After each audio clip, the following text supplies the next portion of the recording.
Don't sign anything if you still want to see the kids. I was standing in the kitchen, my hand lightly shaking as I held the phone, listening to my daughter's voice, the daughter who had disappeared from my life more than 15 years ago, say those words as if I were a stranger. That sentence didn't just stop me in my tracks. It forced me to face a question I had avoided for half my life. Whether what I had been doing for the past 16 years was truly protection or just holding on.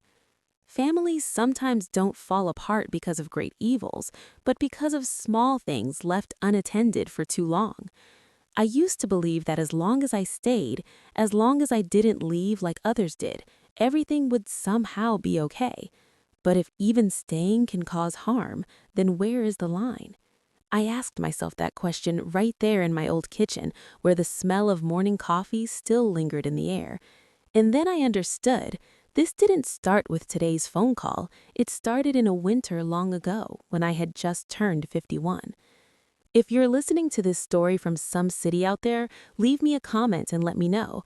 And if you've ever witnessed or lived through fragile boundaries in a family, tap like so this story can reach more people. I also want to be clear about something from the very beginning before going any further. The story I'm telling isn't meant to confirm any objective truth, and it certainly isn't meant to judge right or wrong. It's been pieced together and edited from life experiences, looked back on through my own memories and personal feelings. Memory, as you know, isn't always perfect. I'm telling this to reflect, not to judge, and definitely not to encourage anyone to follow any of the choices in this story.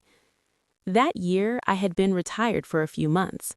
My name is Maggie Holloway, a widow living in a small Midwestern town where winters are long and so quiet you can almost hear the snow settling on the windowsill. My husband died young from a stroke. My children were grown, each living their own lives somewhere else. The two-bedroom house suddenly felt far too large for one person. In those first months of retirement, I tried to fill my days with small routines, waking early to make coffee, walking around the neighborhood, reading the print newspaper like I had done for 30 years while working. If I had to describe my life back then in one word, it would be calm. Until one December afternoon when Laura appeared at my front door. She didn't knock hard or urgently. When I opened the door, Laura stood there with two children, a boy and a girl, bundled in thick scarves. She looked thinner than I remembered, her eyes carrying the kind of exhaustion you see in someone who's traveled a very long way without rest. "Mom," Laura said, her voice quick and low, "I just need you to help me for a little while, just a few weeks. I need to get myself together." I didn't ask, get together what, and I didn't ask how long a few weeks really meant. I simply opened the door wider, a reflex left over from when she was still a child. The two kids stepped inside, their shoes covered in snow, their hands gripping each other tightly. They didn't cry or speak, just looked around my living room as if trying to memorize a strange place. Laura set a small duffel bag beside the couch and handed me a set of keys. "I'll call," she said. "I promise I'll call." No paperwork, no agreement, no clear promise beyond a few weeks, just the cold keys in my hand and a vague unease creeping up my spine. But I didn't stop Laura. I didn't ask more questions. I didn't even hold her for as long as a mother probably should. I just stood there watching her turn and walk back into the snow, telling myself she'd be back soon. In those first days, I lived in a state of waiting. I left Laura's bedroom untouched, afraid to disturb anything. I kept my phone close at all times, even when I was in the kitchen or out in the yard. The children stayed quiet in a way that was almost unsettling. The older boy, Ethan, I remembered, tried hard to act strong. The younger one, Lily, startled awake from her sleep. I comforted them, cooked simple meals, told old stories I'd forgotten I even knew. A few weeks passed quickly. Then Christmas came. Laura called once, said things were not ready yet, and asked me to give her more time. I said, okay, my voice sounding strangely calm to my own ears. I hung 2 extra stockings by the fireplace and wrote the kids' names on them in red marker as if they had always belonged there. Winter dragged on. Snow melted, then fell again. The kids started school near my house. My name appeared on school forms, first as grandmother, then simply as guardian. I signed without thinking much, knowing someone had to. Laura called less and less. Every call came with a different explanation, but always the same ending. I'm not ready yet. I began adjusting my life without noticing. I stopped taking long morning walks because I had to make breakfast. I no longer finished the newspaper because I was interrupted by small questions. I stopped long phone calls with old friends because evenings were for homework. It all happened so naturally, like slipping back into a role I once knew well. Some nights, when the house was quiet, I sat alone in the living room and wondered if I was doing the right thing. I wasn't angry at Laura. I didn't see myself as a martyr. I just felt a low, steady worry, like standing on a bridge without seeing either end. But then morning came. Ethan and Lily woke up, and those questions were pushed aside. Late one evening, while searching for spare batteries in Laura's old drawer, my hand touched something cold and solid. It was Laura's old phone, the kind no one uses anymore. The screen was dark, but when I pressed the button, a notification appeared. A draft message, never sent. I stood there a long time, the phone in my hand, and for the first time in years, I felt that maybe I had missed something more important than simply staying. I put Laura's old phone back in the drawer, closing it very gently, as if even the smallest sound might shatter something fragile inside me.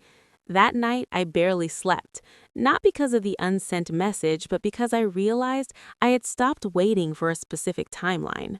A few weeks had become a blurry idea, drifting somewhere between rushed breakfasts and exhausted evenings. My retirement income wasn't much. After paying the mortgage, utilities, and insurance, there was just enough left for one person living carefully. With 2 kids, I had to recalculate everything. I learned to shop seasonally, switch familiar brands for cheaper ones, cut back on small social outings I once enjoyed. I didn't feel like I was sacrificing. I was just managing, like any adult does when life quietly places another responsibility in their hands. My mornings started earlier. I woke Ethan and Lily, helped them into coats and scarves, and walked them to the bus stop in the biting cold. Some days I watched the bus disappear down the snowy road and wondered where Laura was at that moment. But that question usually faded quickly, replaced by the mental list of things to do. Buy cold medicine for Lily, apply for reduced school fees, call the clinic. At school, I grew used to the curious looks. At my first parent meeting, I sat slightly off to the side, as if I were only temporary. The teachers smiled kindly and called my name, but the line where the kids' mother's name should have been remained blank.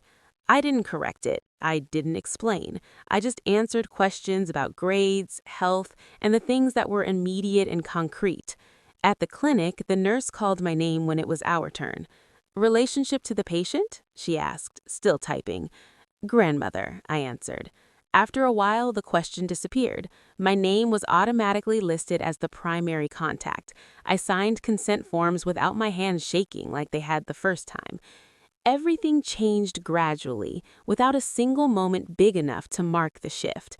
Midway through that school year, during a short after-hours meeting, Ethan's teacher looked at me, tilted her head slightly, and asked casually, "Where's their mother?" The question wasn't sharp or intrusive. It came out of habit. I was quiet for a few seconds, feeling my heartbeat slow. Then I said evenly, "I'm here." The room paused for a brief moment, long enough for me to realize that the answer was both true and not entirely. Driving home that day, I thought a lot. I never intended to take Laura's place. I never thought of myself as the kid's mother in the biological sense, but I couldn't deny that I had begun filling the space she left behind. And with that came a new worry. Was my presence quietly becoming an irreversible replacement? Children, I realized, don't ask who gave birth to them. They ask who stays when they need someone. I believed that. Believed presence mattered more than titles. But I also began to wonder if Laura came back one day, what would my place in Ethan and Lily's lives be? And more importantly, was I doing something that made that return harder? Laura sent money, sometimes, not regularly, not much, never with an address or explanation. Sometimes it was enough to cover groceries for a week, sometimes just a few dozen dollars, like a reminder that she still remembered. I didn't ask questions. I didn't save envelopes or receipts as proof. I treated it as something private between Laura and me, not something to measure or balance. Some people suggested I contact family services to make things official. I listened but chose silence, not because I feared complications, but because I wasn't ready to name what was happening. Once you name something, you have to face its consequences. And at that time, I just wanted everything to keep moving, even if I didn't know where it was going. Time passed quietly. A few weeks turned into a few years without me noticing where the boundary had been crossed. I stayed in the same house, made coffee every morning, stood at the bus stop in winter cold, but deep inside I began to understand that I had crossed an invisible line, not with one big decision, but with hundreds of small ones, each reasonable in its moment. That's when I realized some boundaries aren't marked by signs or paperwork. They only appear once you've gone too far to turn back. I didn't tell anyone I was tired, not because I wasn't, but because I didn't know how to say it properly. In a small town like this, people know each other through quick greetings on porches, polite questions at the post office or grocery store. "How are you, Maggie?" I always nodded, smiled, said things were fine, and in some ways that wasn't entirely a lie. I still woke up each morning, cooked dinner, took the kids to school, but some afternoons when I closed the door behind me, I felt the weight settle clearly on my shoulders. I hid that exhaustion out of habit. I didn't complain to neighbors or call old friends to vent. I was afraid that if I said it out loud, it would become something too big to ignore, and I wasn't ready for that. I just wanted to keep everything manageable, even though deep down, I knew I was unsteady. At home, life slowed into a new rhythm. Ethan and Lily grew used to it. They knew where to leave their shoes, when to turn off the TV, which evenings I liked to read in my armchair. One night, while I was washing dishes, Lily ran into the kitchen, wrapped her arms around my legs from behind, and whispered, "Mom." I turned quickly, my heart pounding. I corrected her right away, almost by reflex. "Call me Grandma, sweetheart." Lily looked up, a little confused, then nodded and ran off like nothing had happened. But later, I stopped correcting them. Sometimes Ethan called me Mom when he needed help with homework. Sometimes Lily said it in the middle of the night after a nightmare. I heard it, I knew it, and I stayed silent. I told myself it was just a habit, that it didn't mean anything deeper, but each time a feeling rose in me that was hard to name, warm and heavy at the same time. One evening, sitting alone in the living room after the kids were asleep, I blamed myself for not correcting it again. I wondered if my silence was a kind of quiet consent. I loved them, that I couldn't deny, but I was also afraid I was going too far, afraid that one day Laura would return and find something had changed beyond repair. And in that fear was guilt. Guilt because I knew I wasn't entirely innocent in this closeness. Laura still called, but rarely. The calls were short, her voice tired, as if she were speaking while doing something else. She asked about the kids' health, a few general questions about school. I answered just enough. When I waited for words like, "I'm coming back soon," or "I'm trying to arrange things," she always changed the subject or ended the call with a rushed excuse. I didn't push. I didn't ask about money or dates. I didn't want to be pressure, and I didn't want to hear promises she might not even believe herself. Sometimes after hanging up, I stared at the phone for a long time, wondering if my silence was another form of avoidance. Then I reminded myself that everyone moves at their own pace, and some questions asked too early only make things messier. I started writing in an old notebook with a worn cover bought from a discount store. I didn't write every day. Sometimes weeks passed without a word, sometimes just a few lines before bed. I didn't write to accuse anyone or catalog Laura's absences. I wrote to understand myself, to name feelings I didn't have time to face during the day. In those pages, I admitted to myself that I loved Ethan and Lily deeply, but with fear woven through that love. I wrote about small moments that made me feel more like a mother than a grandmother, and I wrote about the quiet worry that if I wasn't careful, that love could turn into a kind of replacement I never consciously chose. Some nights, when the wind rattled the windows and the house made the familiar sounds of age, I sat on my bed with a notebook on my lap and wondered whether I was doing the right thing or just the easiest thing. I didn't have a clear answer. I only knew that the next morning I would wake up early, make breakfast, and see the kids out the door. And in that routine, I slowly realized there were things I didn't tell anyone, not because they weren't important, but because I wasn't brave enough to face them yet. Everything shifted on a morning that seemed ordinary. I was folding laundry when the phone rang. It was the school. The secretary's voice was a little rushed, trying to stay calm, but clearly worried. Ethan had slipped during recess and scraped his knee.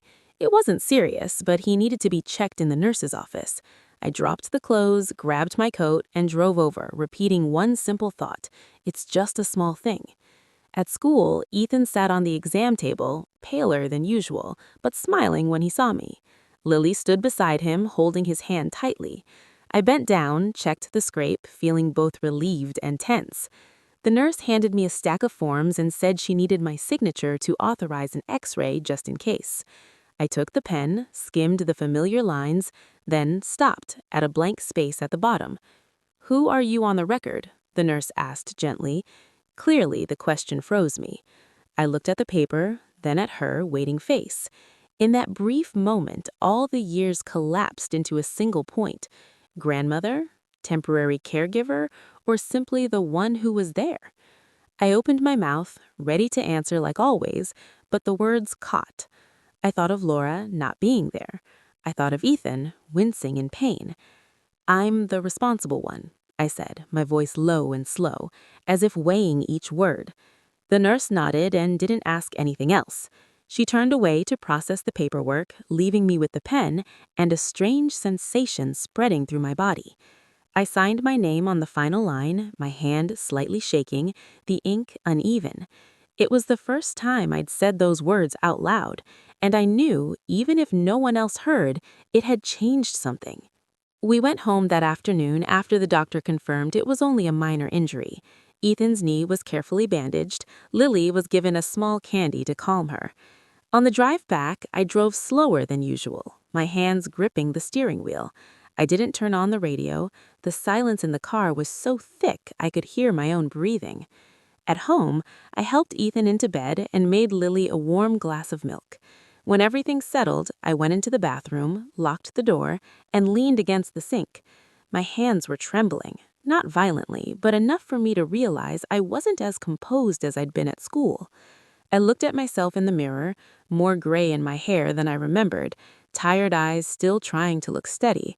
I wondered when I had become ready to say, "I'm responsible," in my daughter's place, and whether it was a step I'd never be able to undo. That evening, after the kids were asleep, I sat alone in the living room with only the soft yellow light of a table lamp. I opened the drawer where I kept Laura's old papers, originally looking for health insurance information. My hand brushed against a thin stack I hadn't touched in years. Among old bills and junk mail was a set of printed pages, the corners yellowed. It was an email, not one I'd received, but a printed draft with an unfinished subject line. I recognized Laura's writing immediately, short, broken sentences as if she'd been thinking while typing. The message stopped midway. No greeting, no signature. She wrote about feeling overwhelmed, about being afraid she wasn't good enough to come back, about believing the kids would be better off staying with me. Then it ended abruptly, as if she'd deleted the urge to hit send. I held the papers for a long time without reading them all, just staring at the opening lines. In the quiet room, a chill ran down my spine. I didn't know when Laura had written that email or why she'd printed it and left it behind. I only knew that maybe all these years I'd been seeing everything from a too narrow an angle. I folded the paper, set it on the table, and sat there in silence. Outside, the wind moved through the bare branches, making that familiar winter sound. I realized that what I said that morning at school wasn't just a temporary answer. It was a sign that I had reached a crossroads I'd never prepared for. And in my hands right now was an old piece of Laura, never sent, but enough to make me understand this story was far more complicated than simply who stayed and who left. I read that email slowly, one line at a time, as if the words might disappear if I went too fast. Laura didn't write anything specific about dates or plans. There was no "I'll be back in the spring," and there was no "I need 6 more months," just short, scattered sentences about exhaustion. She wrote that every morning she woke up feeling out of breath, that the thought of coming back made her hands shake so badly she couldn't even type, that she was afraid of my eyes, afraid of the neighbors' questions, afraid of having to explain why she hadn't been able to do what everyone thought was obvious. The email stopped there, with no closing, like a breath cut off mid-inhale. I folded the paper and opened it again, trying to find some sign of calculation or selfishness. But there wasn't any, only an exhaustion spreading through everything. The kind of exhaustion that doesn't need a clear reason. And in that moment, I realized what I hadn't dared to think for years. Laura hadn't disappeared from our lives. She was hiding from herself, hiding from expectations, expectations that maybe even I had accidentally put on her shoulders. Realizing that didn't make me feel lighter right away. It made everything more complicated. Because if Laura wasn't someone who left cleanly and for good, then I had stayed with those two children in a murky gap, one where no one was completely right and no one was completely wrong. I sat with that email in my hands for a long time, watching the lamplight fall across the old table, and I wondered how much of my daughter I had truly understood through all the years of being her mother. Some people leave not out of malice, but because they can't stand themselves. That thought came to me gently, not dramatic, but enough to make me stop. I wondered whether forgiveness needs an apology, or if sometimes forgiveness is simply accepting the other person didn't have enough strength to stay, even if they wanted to. I also understood that my memory, like any memory, may have been worn down and rearranged by personal feeling. The story I was telling myself wasn't the full truth for everyone involved. I couldn't and didn't want to assign motives to Laura. I only knew how it felt to me, how I looked back at scattered pieces through the lens of someone who has lived long enough to know that things are rarely just one-sided. After that night, I didn't change my life suddenly. I still woke up early, still made breakfast, still took Ethan and Lily to school. But a new question began forming in my mind. Where is my boundary? Not the boundary between me and Laura, but the boundary between caring and replacing. I loved those two children, and I had no intention of leaving them, but I also didn't want to erase their mother's place by accident, even if that place was empty and fragile. I started thinking about more practical things, things I had deliberately avoided before. Not by looking for a lawyer or filing paperwork, but by trying to understand what I could do to protect the kids while not slamming Laura's door shut. Those thoughts made me tired, but it was a different kind of tired, like sore muscles after you've pushed them too long. Instead of turning to legal processes, I went to a counselor in the next town over. She was a few years older than me, her voice low and unhurried, not quick to offer advice. I told her not everything, but enough for her to understand the situation. I told her about the unsent email, about the guilt of being called mom, and about the fear that one day everything would collapse because I'd been standing in the wrong place. She listened, nodded, and asked me just one question. What do you want to protect most? That question stayed with me the entire drive home. I realized I didn't only want to protect the kids from instability. I also wanted to protect myself from becoming someone I never intended to become. And somewhere deep down, I also wanted to protect Laura from the feeling that she had lost everything just because she wasn't strong enough at the right moment. I put the email back in the drawer, but I no longer saw it as a heavy secret. It became a reminder that this story wasn't as simple as I once believed. I kept raising the kids.